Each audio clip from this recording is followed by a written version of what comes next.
ये मित्रों, हनुमान जी की सबसे पहले स्तुति किसने की थी, इसी रहस्य को हम बताएंगे। कि ऐसे हम लोग जानते हैं कि हनुमान जी की प्रार्थना में तुलसीदास जी ने हनुमान चालीसा, बजरंग बाण, हनुमान बाहुक आदि अनेक स्तोत्र लिखे। लेकिन हनुमान जी की पहली स्तुति किसने की थी? तुलसीदास जी के पहले भी बहुत सारे साधु संत ने हनुमान जी के श्रद्धा में, हनुमान जी के अनुराग में बहुत से स्तुति लिखी है। आइए इस रहस्य को बताते हैं कि सबसे पहले हनुमान जी की स्तुति किसने की थी, किसने लिखी थी। जब हनुमान जी लंका का दहन कर रहे थे तब उन्होंने अशोक वाटिका को नहीं जलाया। क्यों नहीं जलाया? क्योंकि वहां माता सीता रखी गई थी।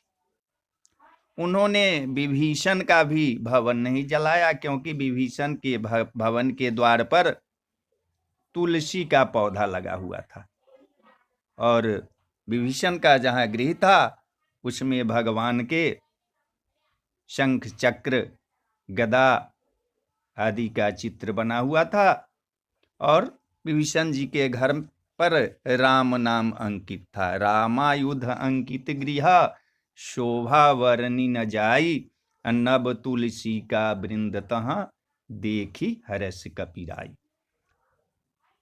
इसी कारण से उन्होंने विभीषण का घर नहीं जलाया।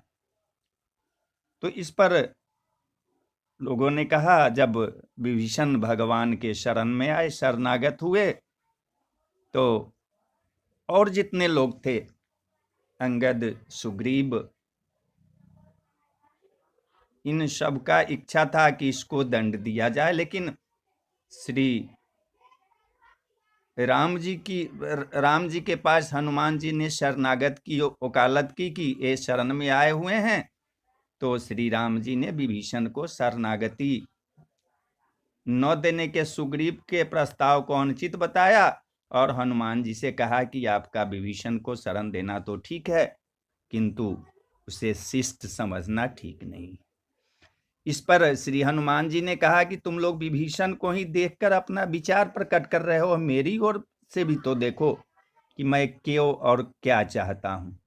फिर कुछ देर हनुमान जी ने रुक रुक कर कहा कि जो एक बार विनीत भाव से मेरी शरण की याचना करता है, मैं उसे अभय दान कर देता हूं। इसलिए यह मेरा व्रत है कि विभीषण को अवश्य शरण दी जानी चाहिए। इंद्रादि देवताओं के बाद धरती पर सर्वप्रथम विभीषण ने ही हनुमान जी की शरण लेकर उनकी स्तुति की थी। विभीषण को भी हनुमान जी की तरह चिरंजीवी होने का वरदान मिला है, वे भी आज सशरीर जीवित हैं। विभीषण ने हनुमान जी के स्तुति में एक बहुत ही अद्भुत और अचूक स्तोत्र की रचना की। विभीषण द्वारा रचित इस स्तोत्र को हनुमान बरवानल स्तोत्र कहते हैं। तो सबसे पहले हनुमान जी के स्तोत्र को विभीषण ने लिखा। तो बोलिए जय श्री राम, जय श्री राम।